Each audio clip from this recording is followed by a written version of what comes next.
Nós estamos falando sobre ordenação. Hoje nós estamos falando sobre ordenar ou consagrar. Consagrar significa separar. Nós estamos separando alguns casais ao ministério pastoral.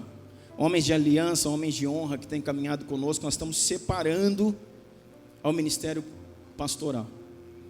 E eu quero mostrar para você dentro da Bíblia o que Deus pensava sobre isso. Não vai ser uma mensagem leve, irmãos, é uma mensagem forte de responsabilidade. Mas o que Deus pensava sobre isso? Em Êxodo 19, quando a nação de Israel, ela sai do Egito e ela chega no deserto, Êxodo 19 não fala sobre uma tribo sacerdotal. Êxodo 19 fala sobre uma nação sacerdotal. Fala sobre toda uma nação sacerdotal. Até então, não tinha nenhuma indicação de que Levi, a tribo de Levi, seria uma tribo escolhida para o sacerdócio. Não tinha nenhuma indicação, não tinha nenhum mandamento. Não havia uma ordenação de Deus para que a tribo de Levi ela fosse escolhida para ser a tribo sacerdotal. O que estava no coração de Deus, ou seja, o plano original de Deus, era uma nação sacerdotal. E a Bíblia fala isso em Êxodo 19. Deus chama a nação de Israel da sua nação sacerdotal. É por isso que lá no livro em que Pedro escreve, ele fala de uma nação de sacerdote, fala de nação santa, povo de propriedade exclusiva de Deus. É por isso que na Reforma, Lutero vai falar do sacerdócio universal de todos os santos. E esses santos que ele fala, os santos é a igreja, sacerdócio universal.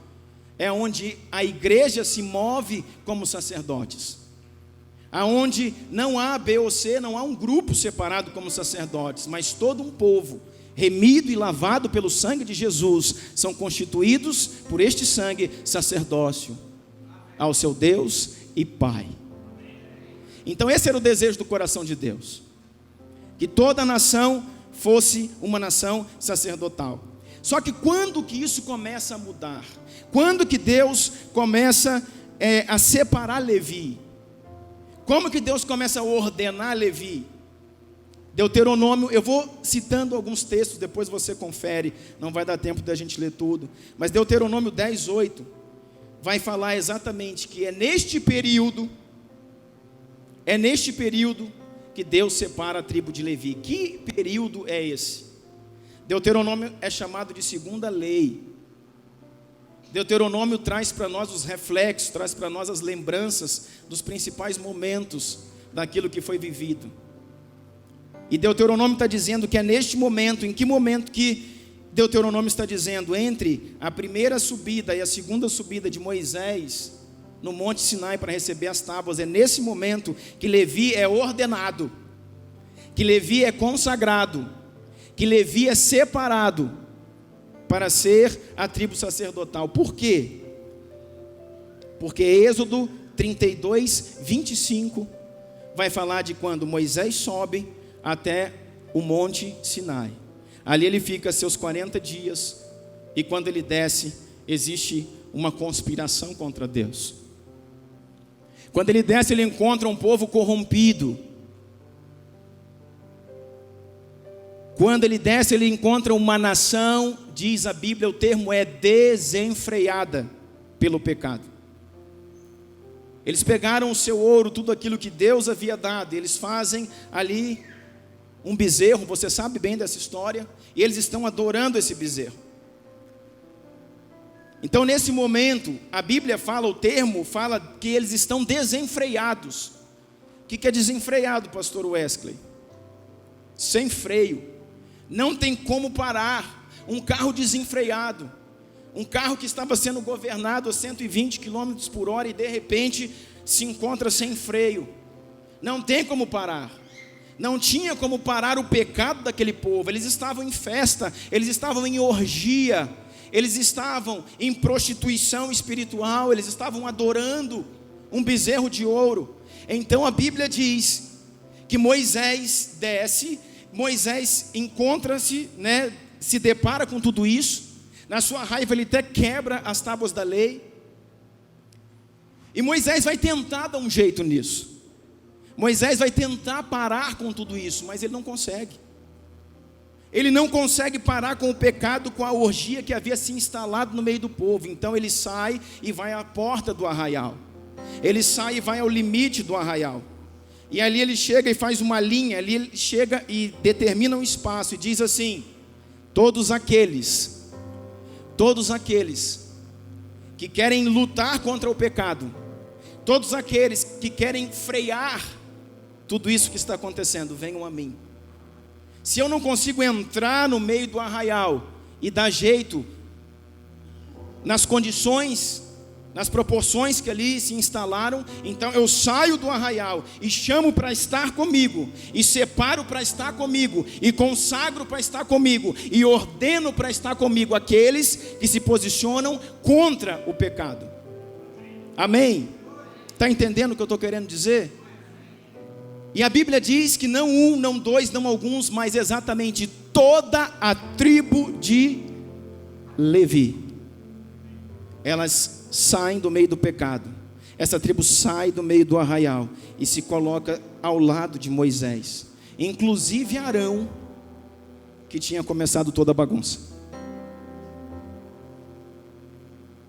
E nem mais um e nem menos um, todos a tribo de Levi, e somente a tribo de Levi. Nesse momento então, Deus consagra, Deus separa, Deus estabelece Levi como a tribo sacerdotal. E não temos mais uma nação sacerdotal, temos uma tribo sacerdotal, que depois o Senhor, na sua morte, no seu sangue, viria a reverter isso. Mas temos agora uma tribo sacerdotal. E aqui eu já quero entrar com você. E quando nós entendemos sobre sacerdotes, eu não estou pregando somente para esses que estão sendo ordenados. Eu estou pregando para você, igreja. Eu estou pregando para aqueles que o Senhor levantou, que o Senhor capacitou, que o Senhor lavou e remiu com o seu sangue. Eu estou pregando para você que Deus separou. Eu estou pregando para você que Deus ungiu. Aleluia. E o que me chama a atenção aqui é que vai se colocar do lado de Moisés não são os habilitados, não são os qualificados, não são os que têm dons e talentos, são aqueles que se posicionam contra o pecado. Eu quero dizer para vocês, filhos espirituais, independente dos dons e talentos que vocês têm, independente de tamanha unção que o Senhor vos conceda para ministrar, para pregar, para se moverem nos dons, independente da habilidade que tenham para fazer qualquer coisa, ou independente da habilidade que não tenham, independente da unção que ainda não receberam, estão galgando, independente do talento que ainda não foi entregue, se posicionem contra o pecado. Se posicionem contra o pecado. Esse é o primeiro parâmetro que Deus estabeleceu. Sabe, muitos anos nós defendemos que Deus, não chama os qualificados, mas Deus chama aqueles que são disponíveis. Não, Deus não chama disponíveis, Deus chama os santos. Deus chama aqueles que estão dispostos a viver uma vida de sacrifício e a se colocar contra o pecado. Eu não estou lendo o texto e por isso ficou mais ameno, mas sabe o que Moisés fala? Vocês que estão aqui, tribo de Levi, arranquem as suas espadas da bainha, desembanhem suas espadas. Vocês vão entrar agora e vocês vão matar, não os inimigos, vocês vão matar seus irmãos, pais, filhos, mães. Está na Bíblia, querido. Não olhe de cara feia para mim, eu falei que a mensagem ia ser dura. E eu sempre digo aqui, quando a gente fala sobre essas coisas, não fique bravo comigo. Se quiser, brigue com meu pai, foi ele que escreveu. Vocês vão entrar lá, e todos aqueles que se definirem ao lado do pecado, vocês tirarão ele do arraial a fio de espadas. Sabe o que eu quero dizer para você? Existe uma linha muito fina Você que é servo do Senhor deve entender isso. Existe uma linha muito fina entre a misericórdia e a justiça. Existe uma linha muito fina, linha fina entre a misericórdia e a justiça. Sacerdotes, aprendam isso e não se esqueçam. Nós somos chamados para exercer justiça e também a misericórdia. Nós somos chamados para cuidar do povo, apacentar o povo, amar o povo, interceder pelo povo. Mas não se posicione a favor do povo e contra o Senhor. Não se posicione a favor do povo e contra os mandamentos, princípios e leis que o Senhor nos ordenou. Então ele falou: agora vocês vão entrar, tribo de Levi. E essa será a pior batalha das vossas vidas. Porque vocês não vão lutar contra filisteus, não vão lutar contra os amalequitas, vocês vão lutar contra os seus familiares, contra os seus irmãos. E vocês vão limpar agora do meio do arraial todos aqueles que se posicionam a favor do pecado. É duro, não é, irmão? É pesado. Mas sabe que Deus está falando? Que quando alguém é ordenado, Deus está falando aqui que quando alguém é consagrado, Deus está falando que quando alguém é separado, irmãos, vai chegar um momento que ele terá que se definir pela lei do Senhor. Em alguns momentos vai envolver famílias, em alguns momentos vai envolver amigos, em alguns momentos vão envolver entes queridos, pessoas que amamos, pessoas que acompanhamos há anos, pessoas que cuidamos, pessoas que a nossa alma se inclina para acolher, para estar junto, mas vai existir um momento que você terá que se posicionar contra o pecado e a estabelecer a justiça daquilo que Deus proclama. Então, eles foram escolhidos. 1 Samuel capítulo 2, aqui nós vamos ler 1 Samuel 2, 30. Levi agora escolhido. Só que eu quero dizer para você, querido, que todo aquele que é escolhido, ele precisa ter um posicionamento.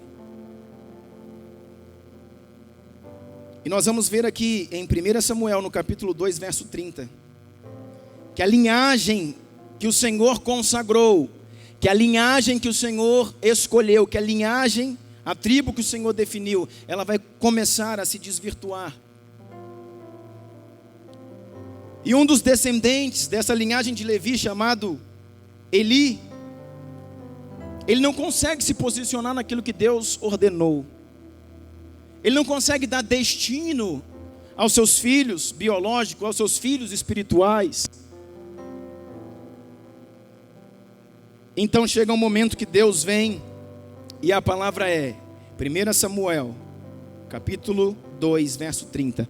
Portanto o Senhor, o Deus de Israel, declara: prometi à sua família e à linhagem de seu pai, que ministrariam diante de mim para sempre. Mas agora o Senhor declara: longe de mim tal coisa. Eu honrarei aqueles que me honram, mas aqueles que me desprezam serão tratados com desprezo. Você conhece também essa história de Eli e os seus filhos Ofni e Finéias. Dos filhos que tomavam da gordura que eram do Senhor, dos filhos que defraudavam as mulheres à porta do templo. E chega um momento que Deus vem e revoga a ordenação que é feita sobre eles. Vem um momento que Deus revoga a ordenação, a aliança que está sobre eles. E nesse momento, se você continuar lendo o texto, o Senhor vai falar assim: eu cortarei os seus braços, eu removerei a sua linhagem diante de mim. Da sua linhagem, Eli. Eli, querido, ele é descendente de Levi. Ele é descendente de um dos filhos de Arão. A sua linhagem não mais ministrará sobre mim. Eu estou agora removendo um sacerdócio, mas nesse mesmo texto, ele não só remove, mas ele também declara um novo sacerdócio. O verso 35 está escrito assim: levantarei para mim um sacerdócio ou um sacerdote fiel. Entendam isso. Levantarei para mim um sacerdócio fiel, que agirá de acordo com o meu coração e os meus pensamentos. Edificarei firmemente a casa deles.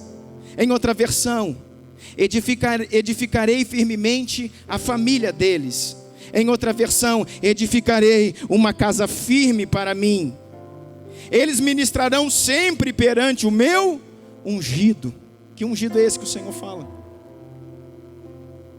Jesus. Esse sacerdócio estará diante do Cristo. Esse sacerdote estará diante de uma casa firme. De uma casa firme. Mas esse sacerdote terá que se mover sempre contra o pecado. Eu não estou falando para você algo que é fácil. Muito pelo contrário, eu estou falando para você algo que é extremamente difícil. Que é uma linha muito fina para nós ministros, para nós pastores, se posicionar entre a misericórdia e o juízo, se posicionar entre exercer a justiça de Deus e os princípios da sua palavra, e exercer a compaixão, a misericórdia. Até onde vamos? Até quando podemos caminhar? Até como nós vamos fazer? Isso muitas vezes consome a minha vida, irmãos. Eu tenho chorado diante do Senhor, querido. Eu tenho chorado pela igreja, por essa igreja, pela minha igreja, pela igreja no Brasil, pela igreja nas nações.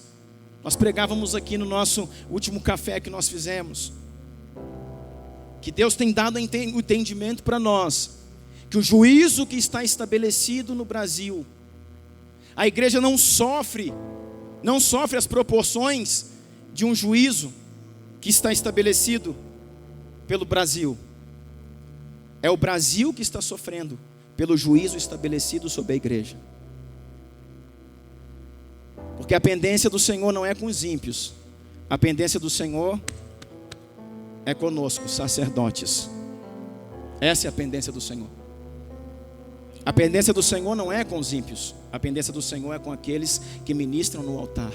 É com o que a sua igreja está fazendo, com a missão que lhe foi confiada.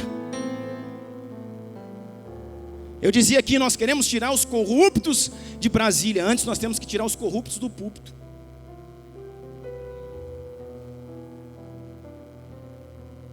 Nós queremos tirar aqueles que roubam na política. Antes temos que tirar os que roubam na igreja. Eu não falo isso, irmãos, apontando para A, B ou C. Eu falo isso apontando para nós.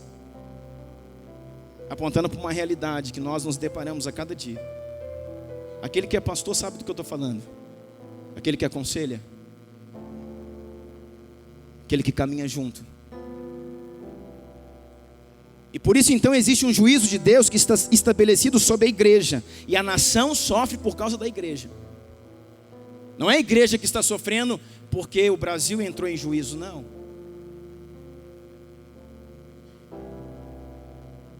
O Brasil entrou em juízo por causa da igreja que aqui está estabelecida. Mas o Senhor diz no verso 35: levantarei para mim um sacerdócio fiel. Ele agirá de acordo com o meu coração e com os meus pensamentos. Edificarei firmemente a família dele, e ele ministrará para sempre diante do meu ungido. Casa firme, diz a palavra. Ok, nós estamos aqui em 2 Samuel, 1 Samuel 2,35. Agora preste atenção no que eu vou falar para você. Arão teve 4 filhos: Nadab, Abiú, que mais? Nadab, Abiú,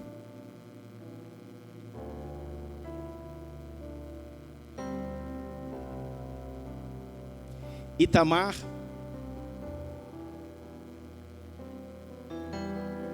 e Eleazar. Nadab e Abiú, eles foram cortados porque ofereceram fogo estranho diante do altar. Está fora. Sobrou 2: Itamar e Eleazar. Eli é da linhagem de Itamar. E o Senhor agora está cortando o braço de Itamar. E Deus vai abençoar agora uma linhagem dos 4 filhos de Arão.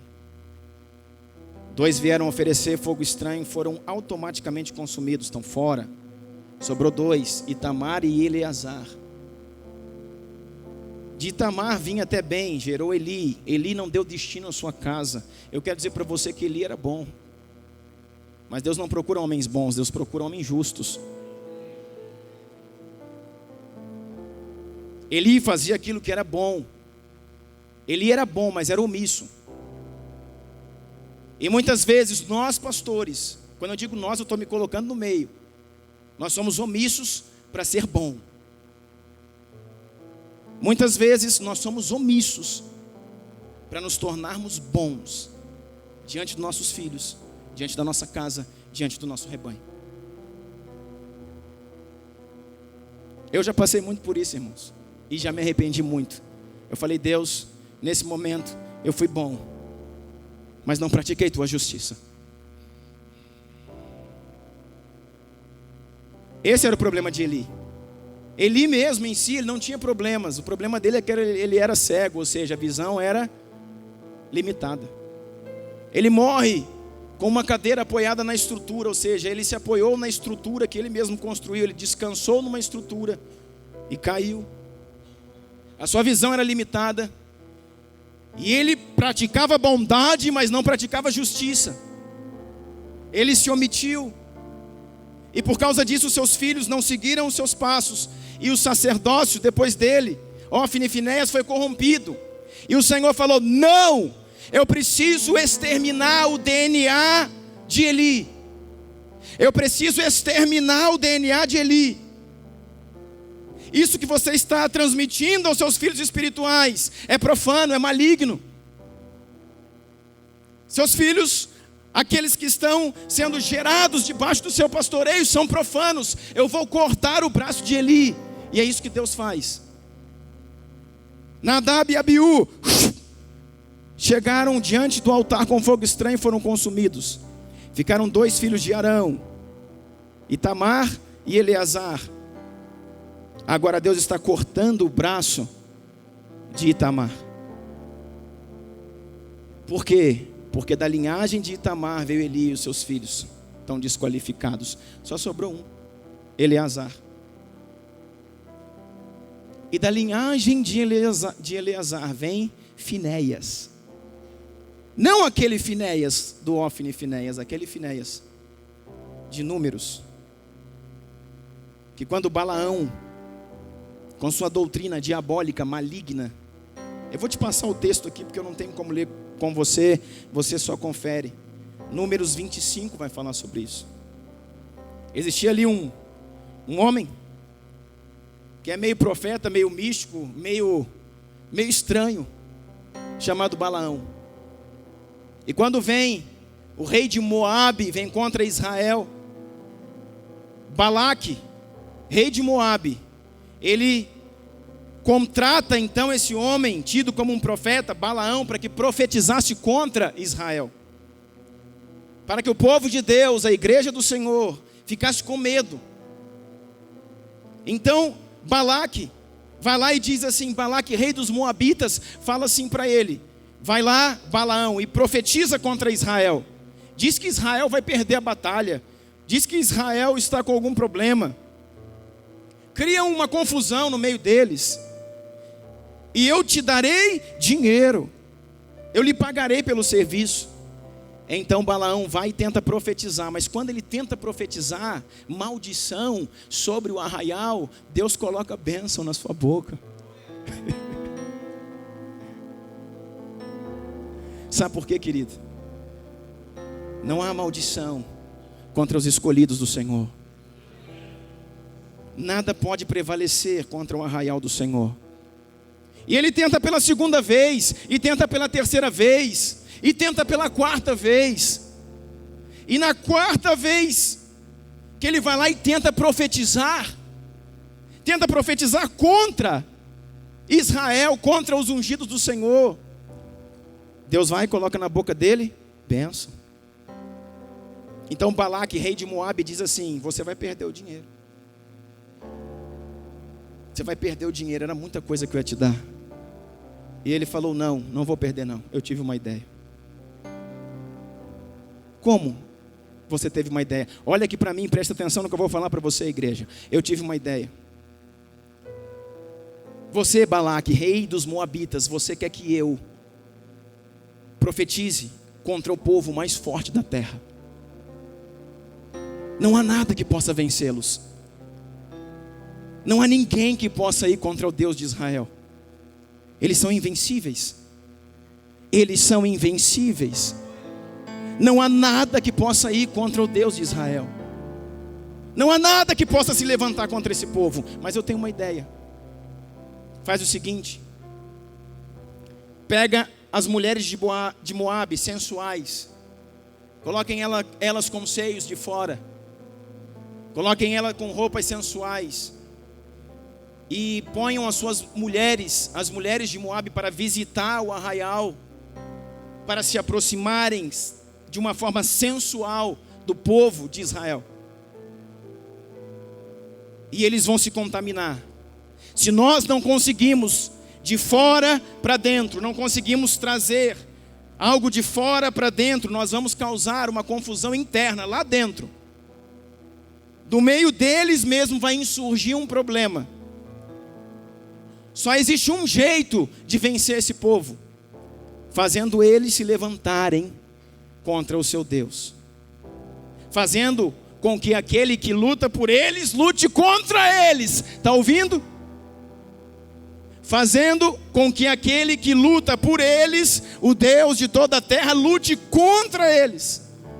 Fazendo com aquele que é o defensor, se torne agora o opressor. Aquele que protege, se torna agora o que resiste. É assim que se vence Israel. Ei, isso é para a igreja. Todos nós precisamos saber disso, entender isso. Todos nós precisamos entender, querido, que Satanás não tem força de oposição contra nós. Se estivermos em Deus, em santificação, não há maldição que nos acompanhe. Não há destruição que venha contra nós. Não há derrota que nos alcance. Mas no meio de nós, quando nós cedemos às concupiscências, aos desejos, nós caímos. Sabe qual é o nosso problema, irmãos? É que nós tememos mais a Satanás do que ao pecado.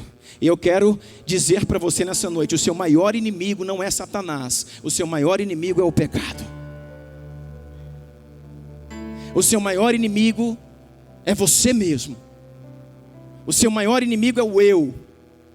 Como assim, pastor? Como assim? Satanás sai em nome de Jesus. O pecado tem que ser resistido. O pecado tem que levar a carne para a cruz. É muito mais difícil. Quando você veio para o reino da luz, quando você o aceitou como Senhor da sua vida, Deus te deu de presente um demônio vencido. Deus te deu de presente um demônio vencido, porque foi Ele que venceu na cruz do Calvário. Agora Deus deixou para que você lute, não é contra Satanás, isso Ele já fez. Não precisamos lutar contra o diabo, precisamos nos posicionar em Deus e ele se torna automaticamente vencido. Nós precisamos lutar contra o pecado, contra a carne, contra a sensualidade, contra a mentira, contra a ganância, contra as prostituições, contra a falta de foco. É isso que nós precisamos lutar. Aí diz então que os filhos de Moabe, as filhas de Moabe vêm, aquelas mulheres sensuais, e a igreja, a geração santa do Senhor, Israel, se move com elas em prostituição. E sabe qual era a paga? As mulheres se deitavam com os filhos de Israel, e esses não pagavam em dinheiro, esses pagavam adorando a Baal Peor, Deus de Moabe. Então entrou junto prostituição, idolatria, Os filhos de Israel se deitavam com as filhas de Moabe, sensuais, e elas diziam: eu te dou o meu corpo, não quero dinheiro em troca, você, em troca, a sua paga será, se dobre a Baal-peor, Deus de Moabe. E eles fizeram isso. E diz que uma praga vinda de Deus se estabelece sobre Israel, sobre o arraial. Pronto. Aquilo que era amigo se tornou inimigo. Aquele que era o protetor se tornou agora quem resiste. E é isso que Satanás, essa é a jogada do inferno contra a igreja. Suscitar no meio da igreja as suas próprias crises. E enquanto agora os filhos de Israel estão lá discutindo, Moisés está tentando descobrir uma forma de acabar com isso novamente. Passa um filho de Israel, passa um israelita com uma moabita, irmão, na maior cara de pau, à luz do dia, passa pela frente daquela discussão e vai para sua tenda, prostituir, adulterar. Então, Finéias, descendente de Arão, Finéias, descendente desse braço de Eleazar, pega uma lança e vai atrás deles. E entra na sua tenda e atravessa os dois pelo ventre. Eles estão lá prostituindo os filhos de Moabe e os filhos de Israel. A igreja do Senhor deitada ao pecado. E um homem vai lá com sua lança e atravessa, transpassa os dois e os mata e diz: assim a ira do Senhor se foi do meio do povo. Pesado, né, irmão? Mas é a palavra.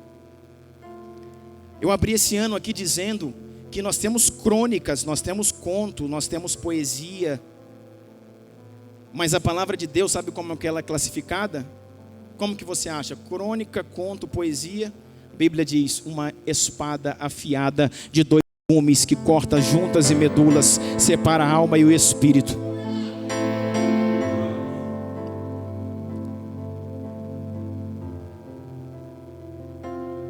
Separa a alma e espírito, capaz de separar as concupiscências da carne, as inclinações, os desejos da carne, ao propósito de Deus.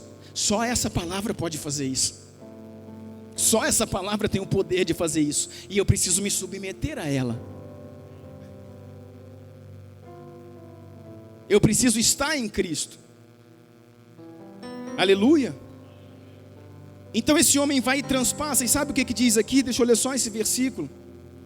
Então Números 25:11 diz: Finéias, filho de Eleazar, neto do sacerdote Arão, desviou a minha ira de sobre os israelitas, pois foi zeloso, com o mesmo zelo que tenho por eles, para que o meu zelo eu não os consumisse, para que em meu zelo eu não os consumisse. Existe um grande perigo, queridos, de andarmos de forma desenfreada no meio da igreja, porque pelo zelo dos demais, Deus vai consumir alguns.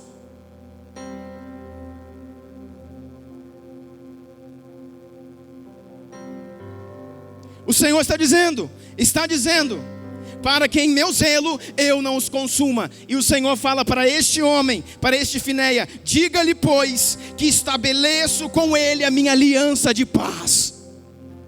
Quer mais do que ele disse?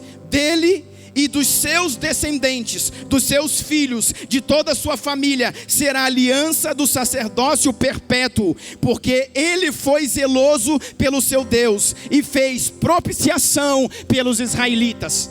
Quero dizer para você, precisa de um louco no meio do povo, precisa de um ousado no meio do povo, precisa de alguém, irmãos, cheio do poder, cheio da glória, encandecido pela sua presença, para estabelecer juízo. Porque nós precisamos da graça, mas precisamos da santidade. Precisamos da santidade, precisamos da coerência. Temos falado de Oséias capítulo 2. É a palavra mais pontual para a igreja de Jesus Cristo que eu conheço hoje. Oséias capítulo 2. Uma igreja sendo levada ao deserto, onde ela será ali oprimida, para que ela volte a conhecer o Senhor como seu marido. como seu esposo. Agora Deus fecha com Finéias, porque Deus tinha feito uma aliança com Levi, e dessa linhagem veio Arão, e dos filhos de Arão 4 braços, 3 braços foram cortados, só tem esse braço de Eleazar, no qual veio Finéias. Deus falou: Finéias, com você, eu vou firmar minha aliança perpétua, porque eu achei agora em você alguém que é digno de respeito. Na sua atitude você removeu o opróbrio do povo, na sua atitude você removeu o meu juízo, porque se você não fizesse isso, eu, não por ódio, por zelo, consumiria todos eles, ou grande parte deles. Então Deus fecha com ele. Deus fecha com ele. E aqui rapidamente, para a gente ir concluindo, só vou passar os textos, depois você confere. Eu preciso que você, que tem acompanhado as primícias, anote esses textos, escreva e por favor confira isso. Em 1 Samuel 22:16, Saul, que agora é rei, vai matar todos os sacerdotes que sobraram da linhagem de Eli, porque assim Deus tinha determinado. E vai sobrar apenas um dele. Apenas um vai sobrar essa chacina que Saul vai fazer. Porque quando ele chega em Nobe, a cidade sacerdotal, e mata ali mais de 80 sacerdotes que vestiam o éfode de linho, Saul manda que exterminasse toda a linhagem sacerdotal. Por quê? Porque diz que os sacerdotes estavam apoiando a Davi, e Saul estava perseguindo Davi, que seria o próximo rei. Então, defendendo que aqueles sacerdotes da época estavam do lado de Davi, ele chega em Nobe, aonde o tabernáculo estava edificado, e ele passa a fio toda a cidade de Nobe. Ele destrói, passa a fio toda a cidade de Nobe, e mata mais de 80 sacerdotes, todos eles, só sobrou um chamado Abiatar. Abiatar consegue fugir e vai ao encontro de Davi. E nesse reinado de Davi fica então Abiatar, que ainda é dessa linhagem de Eli, Abiatar e Zadok, que é da linhagem de Finéias. Temos aqui 2 sacerdócios trabalhando concomitantemente. 2 sacerdócios trabalhando concomitantemente. Esse é o tempo que estamos vivendo. 2 sacerdócios trabalhando concomitantemente. É você que define em qual geração você está. Um que veio da linhagem de Eli, Abiatar, e Zadok, que veio da linhagem de Finéias. Dessa linhagem de Finéias, desse que transpassou. Sabe o que acontece? Tendo esse homem uma chance, porque ele conseguiu fugir. Isso está em 1 Reis 2:26, você precisa anotar também. Abiatar conseguiu fugir então lá de Nobe, quando Saul vem e mata todos os sacerdotes. Agora Abiatar está juntamente com Zadok, exercendo o ministério sacerdotal no reinado de Davi. Abiatar e Zadok exercendo o sacerdócio no reinado de Davi.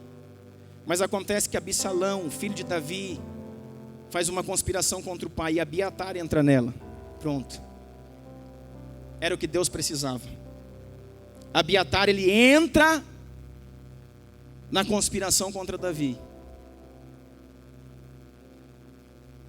E quando Salomão, filho de Davi, assume o reinado de Israel, ele agora pega e expulsa do sacerdócio de uma vez por toda esse único que tinha sobrado, o último dos moicanos. Vai tirar Abiatar de uma vez por toda, e agora levanta Zadok como sendo o sacerdócio que o Senhor elegeu.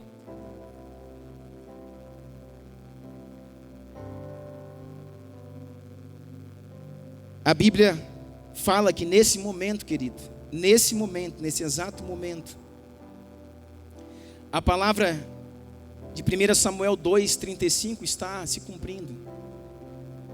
Porque Deus está levantando agora Zadok. Deus está levantando agora um sacerdócio que não se corrompeu. Um sacerdócio que vem da linhagem do filho de Arão, daquele Eleazar, daquele Finéias e de Zadok. Zadok é um sacerdócio, irmãos, que no meio dos seus irmãos não se corrompe. Ele agora é levantado no reinado de Salomão e vai ser agora o sacerdócio que vai ficar vigente. Deixa eu falar uma coisa para você. Jesus é sacerdote, sumo sacerdote eterno, segundo a ordem de Melquisedeque.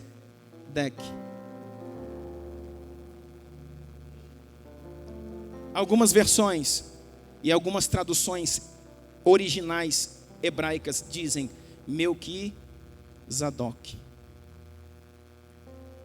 O original da palavra, o léxico hebraico para Zadok é justiça. Ei, não é bondade, é justiça. E os sacerdotes da ordem do Senhor estão debaixo de justiça. Ele é sumo sacerdote eterno, segundo a ordem de Melquisedeque ou de Melquisadok. Porque o que é Melquisedeque? Rei de justiça e de paz. Rei de justiça. Então Jesus é sacerdote eterno, segundo a ordem de Melquisadok, porque ele é justo.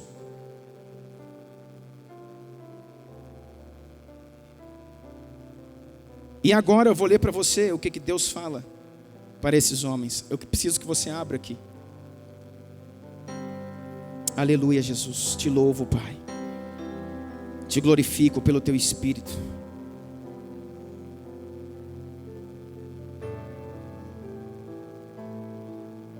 Te glorifico pelo Teu Espírito. Ezequiel 44, 10. Aqui você precisa abrir. Eu quero que você possa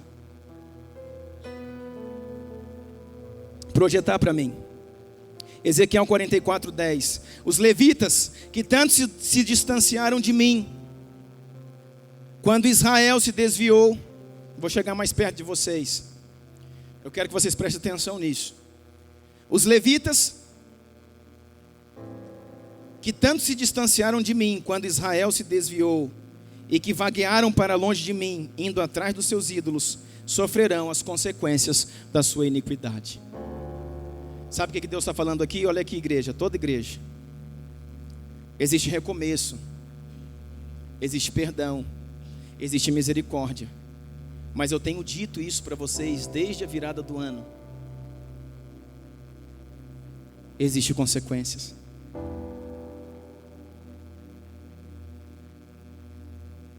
Eu quero dizer para você, e eu posso provar isso na Bíblia, que aquele homem, aquele sacerdote, que caiu e pecou e foi perdoado, ele não está na mesma dimensão espiritual daquele que nunca caiu.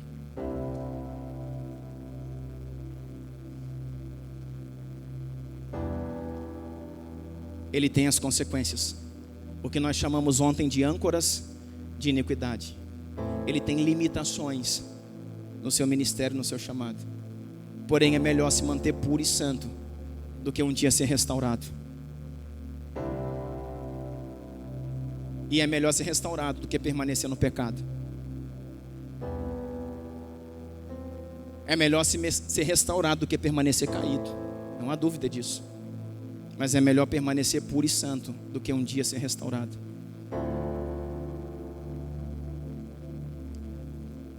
Aqui Deus está mostrando isso. Deus está mostrando que existiam sacerdotes que eles pecaram, eles se desviaram, e Deus está dando para eles o ministério deles de volta. Está escrito assim: os levitas que tanto se distanciaram de mim, quanto Israel se desviou, e que vaguearam para longe de mim, indo atrás de seus ídolos, sofrerão as consequências de sua iniquidade. Poderão servir no meu santuário. Está vendo? Está falando que aqueles que caíram, que pecaram, aqueles que se afastaram, eles poderão servir no meu santuário, verso 11. Como encarregado das portas do templo, servindo nele, poderão matar os animais do holocausto e outros sacrifícios em lugar do povo, colocar-se diante do povo para servi-lo. Isso é importante. Ele vai poder se colocar diante do povo e vai poder servir, ministrar sobre o povo. Qual? Aqueles que caíram. Verso 12. Mas porque os serviram na presença de seus ídolos, fizeram a nação de Israel cair em pecado, jurei de mão erguida que eles sofrerão as consequências da sua iniquidade. Palavra do soberano Senhor. O Senhor levantou a sua mão e jurou. E diz assim o verso 13: não se aproximarão para me servir como sacerdotes, nem se aproximarão de nenhuma das minhas coisas sagradas e das minhas ofertas santíssimas. Carregarão a vergonha das suas práticas repugnantes. Contudo, eu os encarregarei dos deveres do templo e do trabalho que nele deve ser feito. Contudo, sacerdotes levitas e descendentes de Zadok, que fielmente executaram os deveres do meu santuário, quando os israelitas se desviaram de mim, se aproximaram para ministrar diante de mim. Eles se aproximarão para ministrar diante de mim. Eles ficarão diante de mim para oferecer sacrifícios de gordura e de sangue. Palavra do soberano Senhor. Só eles poderão entrar em meu santuário e se aproximarão da minha mesa para ministrar diante de mim. Conseguiu entender? Aqueles que foram restaurados têm o legado de ministrarem diante do povo. Aqueles que se manterem puros têm o legado de ministrarem diante de Deus.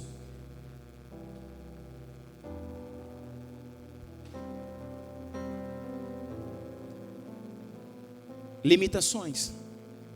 Vocês poderão chegar, poderão retomar o seu ministério, poderão fazer os holocaustos, poderão ministrar, aconselhar o povo, poderão pastorear, mas não poderão mais ministrar perante mim. Aqui fala de um lugar espiritual. Eu não sei, irmãos, definir isso para você hoje, a intensidade disso, como isso funciona hoje, na prática hoje. Eu não consigo definir isso para vocês, pastores. Qual é o nível da limitação? Mas que há limitação, há.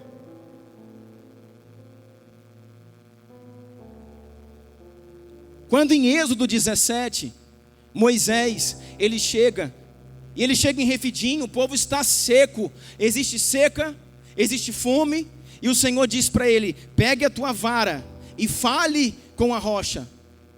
Pegue a tua vara e proclame a rocha. Pegue a tua vara, converse, peça a rocha, que simbolizava, que expressava, que apontava para Cristo. Ele é quem te dá água.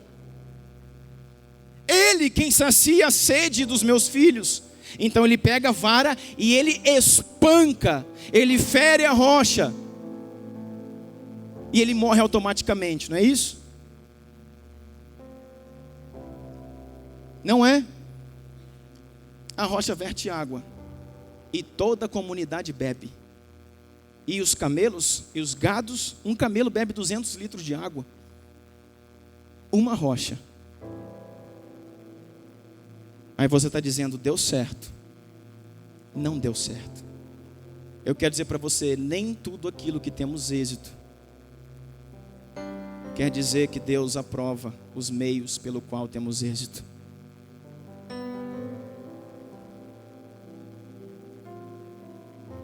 Quantidade de pessoas não é sinônimo de aprovação. Quantidade de recursos não é sinônimo de aprovação. Aparentemente Moisés estava aprovado. Ele teve êxito na sua aparente missão de dar água ao povo, mas ele foi reprovado. O seu método, a sua intenção foi reprovada. E por isso, o que Deus fez? Então removeu o seu ministério? Não. Ele se arrepende depois diante do Senhor. Ele se arrepende porque ele sabe que pecou. E um amigo de Deus, na intimidade que ele é, não tem direito de pecar mais. Um amigo de Deus, um homem que vê Deus face a face. Um homem que Deus dá o direito de ver as suas costas. E escrever os primeiros 5 livros da Bíblia. Um homem que Deus permite que escreva o primeiro, o segundo, o terceiro dia da criação, contando detalhes, porque consegue ver a face de Deus. Um homem que a Bíblia fala que Deus falava com ele como um amigo, que Deus fala face a face. Esse homem, irmãos, a Bíblia também diz: a quem muito é dado, muito será cobrado. E a este homem, Deus fala: no nosso nível de relacionamento, no nosso nível de intimidade, tu não podes pecar assim. E por causa disso eu sou obrigado a me mover contra ti. Então ele se arrepende e o Senhor o perdoa. O Senhor o perdoa. E ele continua na frente do povo, ele continua exercendo o seu ministério, porém, ele foi limitado. Deus não chamou Moisés para levá-lo até as fronteiras da terra. Deus chamou Moisés para introduzir e entrar com o seu povo na terra. Agora, por causa desse pecado, ele é perdoado, restituído à sua função, restituído ao seu ministério, mas ele limita pela infidelidade o lugar onde ele poderia chegar. Então o Senhor, com 120 anos, faz então Moisés chegar ao cume do monte, ver toda a terra e dizer: a terra é essa, ela é linda, mas tu não irás para lá, porque limitaste o teu ministério.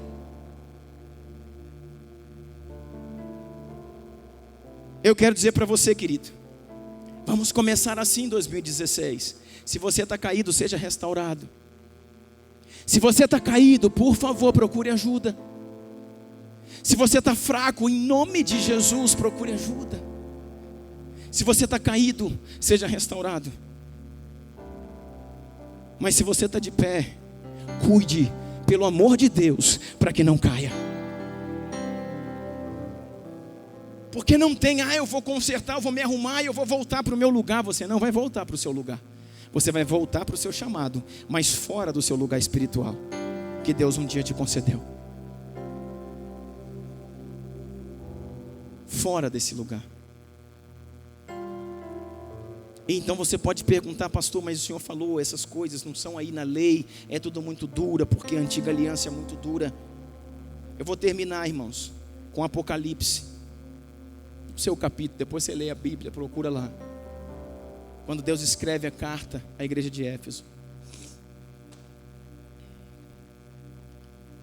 o Senhor diz assim: você sabe que as 7 igrejas do Apocalipse, elas falam de fases da igreja. Ela fala de tempos em que a igreja passou. Tempos onde se manifestariam aqueles pecados, aquelas fraquezas, e no final onde Deus redimiria a sua igreja. E Apocalipse é muito claro que os candeeiros são as 7 igrejas. Os 7 candeeiros são as 7 igrejas. E as 7 estrelas são o anjo da igreja. A estrela é o pastor da igreja. A estrela é o sacerdote. A estrela é o ordenado. A estrela é o consagrado. A estrela é o pastor da igreja. As 7 estrelas são os 7 anjos que o Senhor levantou para cada igreja. E os 7 candeeiros. Por isso que com tudo que a gente está passando como igreja nessa nação e fora dessa nação, não perca a esperança a respeito da igreja. Porque na visão de João, quando João vê os 7 candeeiros, no meio dele está o Cordeiro. Só se pode ver Jesus através da igreja. O mundo, os ímpios, só podem ver Jesus. Não é através da natureza. Não é através das grandes criações. É somente através da igreja. É somente no meio de 7 candeeiros que o leão da tribo de Judá se manifesta. Mas quando o Senhor escreve a igreja de Éfeso, Ele fala: você é forte, você fez isso, você resistiu, você perseverou, você foi uma bênção. Mas eu tenho contra ti uma única coisa: perdeste a fidelidade. Olha aqui para mim, perdeste o primeiro amor. Olha aqui para mim, você está cansada, igreja cansada, fazendo tudo no automático. Abre igreja, fecha igreja, faz vigília, sobe monte, faz isso, faz aquilo, faz seminário, faz congresso, faz encontro, faz tanto de coisa, cansados, automáticos. E aquele amor, aquela paixão, aquele rema, a vida da minha palavra, vocês perderam isso.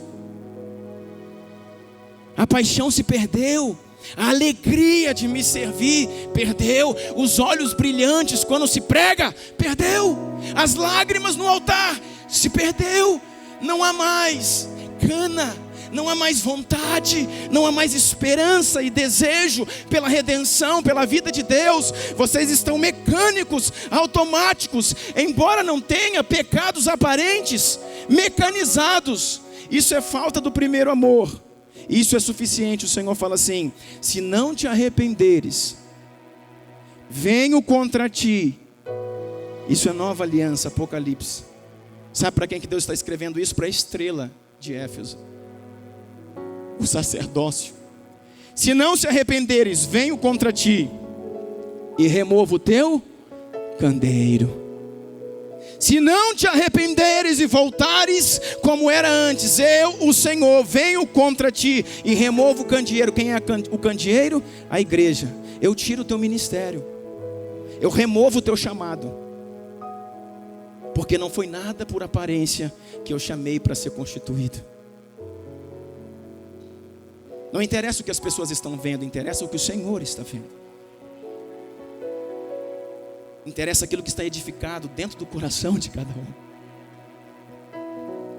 A esperança, o desejo de fazer correto. Deixa eu falar uma coisa para vocês, filhos. Nós vamos terminar agora. Eu vou ler aqui depois. 1 Timóteo capítulo 3 fala de uma série de requisitos que um pastor deve ter. Uma série de requisitos que o pastor deve ter. E ali tem pelo menos 15 requisitos. E desses 15, somente um deles diz respeito à habilidade.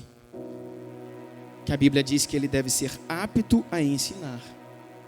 Todos os outros diz respeito a caráter. Ainda que você não tenha habilidades, ainda que você se sinta pequeno, ainda que você pense: eu não sei pregar como fulano, como Beltrano. Ainda que você ache: eu não tenho as condições financeiras que o pastor Ciclano e que o pastor Beltrano tem. Eu não conduzo uma igreja com milhões de membros. Eu nunca vou escrever um livro, nem gravar um CD. Tenha caráter. É isso que Deus procura, tenha caráter. A habilidade não vem de vós, é dom de Deus. A habilidade o Senhor dará dentro daquilo que vocês buscam, daquilo que vocês querem encontrar. O Senhor, dentro da medida que Deus separou para cada um, Deus dará a habilidade, Deus dará dons. Mas das 15 características que Deus dá, todas estão ligadas a caráter. Se posicione contra o pecado. Lute pela palavra. Tenha misericórdia, tenha amor, ame as ovelhas, cuide das pessoas, mas sempre se posicione pela palavra, pela justiça e contra o pecado. Assim deve ser. Assim deve ser. Amém?